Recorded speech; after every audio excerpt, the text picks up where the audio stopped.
Here's an embarrassing moment that, even after 40 years, still makes me want to crawl under a rock. I was 17, and like any 17-year-old, I thought I knew everything. One weekend, I went away on a church retreat, a retreat that both of my parents had attended years prior that had radically impacted their faith, and so they were excited that I was now going.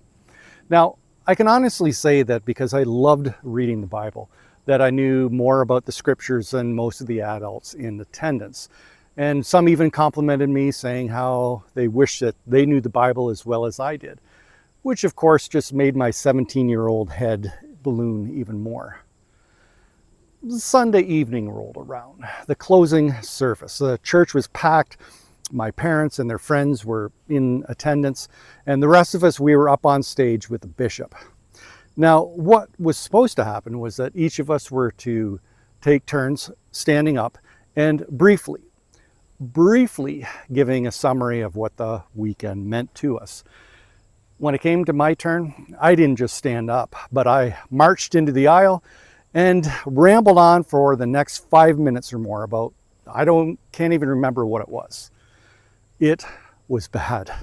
I made a complete fool of myself, but even worse, I completely humiliated my poor parents in front of everyone. Pride is considered the deadliest of the 7 sins for good reason.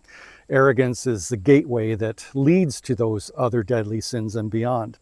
At its root, pride elevates self over others, and it resists change even when change is most needed. Think about science. They say that major scientific breakthroughs generally only happen until after the older scientists have died. And that's because with these older scientists, they just can't let go of the ideas that they've staked their entire scientific careers and reputations on.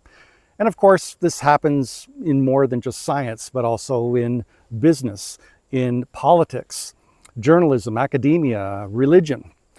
But even worse than that, think of all of the hundreds of millions of people who have died throughout human history due to the wars caused by the inflated egos of their leaders. But even worse than that, let's not forget that it was because of pride that Lucifer became the devil that he now is.